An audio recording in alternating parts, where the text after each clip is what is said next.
Bismillahirrahmanirrahim. Assalamualaikum warahmatullahi wabarakatuh. Ikhwah fillah, rumus yang ketiga menjadikan kita pribadi yang syukur dan sabar. Kata Syekh Umar Al-Muqbil, jalibun naf'a wa dafi'ud durra wallah, fala tata'allaku illa bihi. Satu-satunya yang mendatangkan manfaat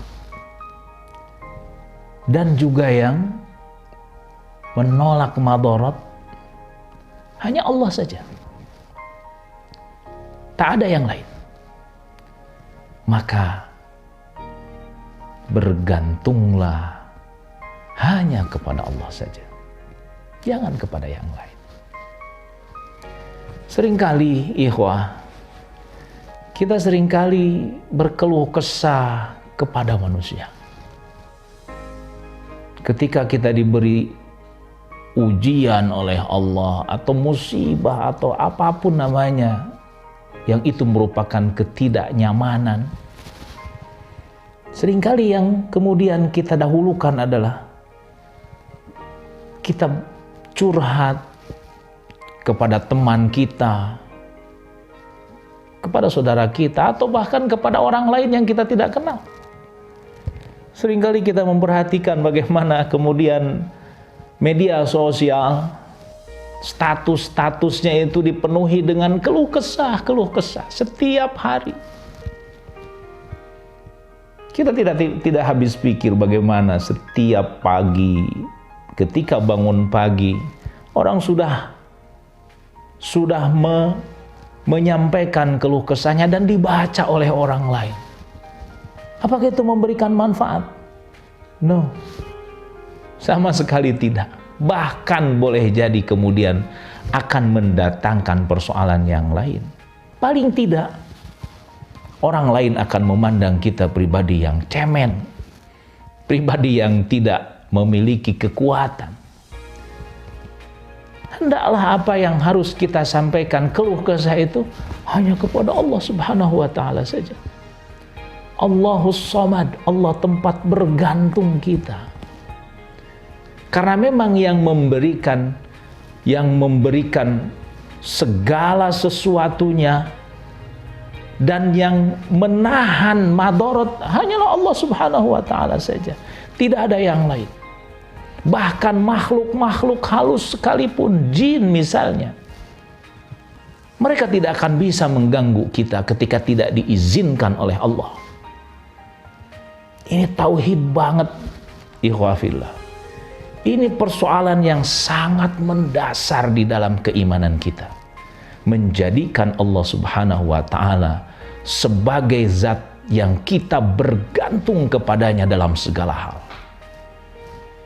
Makanya Nabi SAW mencontohkan kepada kita bagaimana keseharian seorang mukmin yang dia harus terus nyambung dengan Allah Subhanahu wa Ta'ala, nyambung dengan tali Allah Subhanahu wa Ta'ala, paling tidak dengan lisan yang basah dengan zikrullah.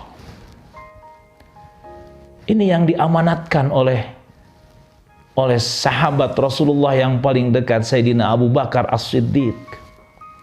La yazalu lisanaka ratban bi zikrillah. Tetaplah lisanmu selalu basah karena zikir kepada Allah. Karena itu yang akan menenangkan kita. Ikhwah fillah, silahkan Anda lakukan keluh kesah kepada siapapun.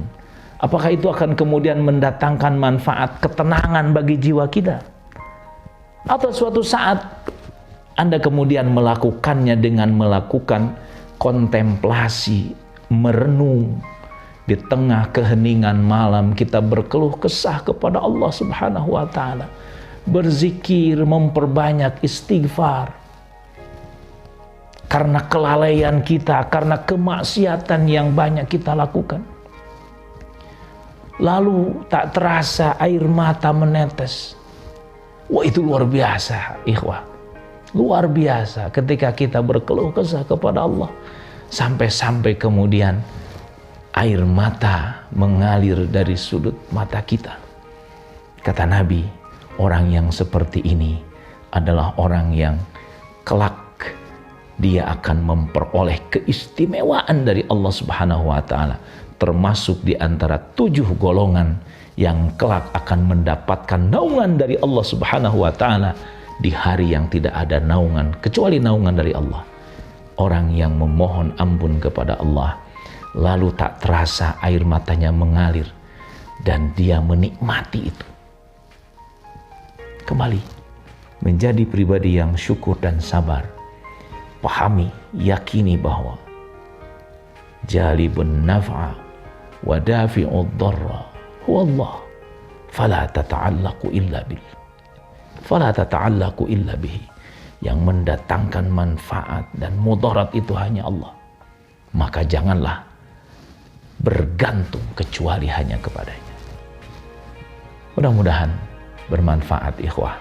Yuk, kita jadikan Allah sebagai segala sesuatu dalam kehidupan kita. Hadani Allah wa iyyakum ajma'in. Billahi fi sabilil haq. Wassalamualaikum warahmatullahi wabarakatuh.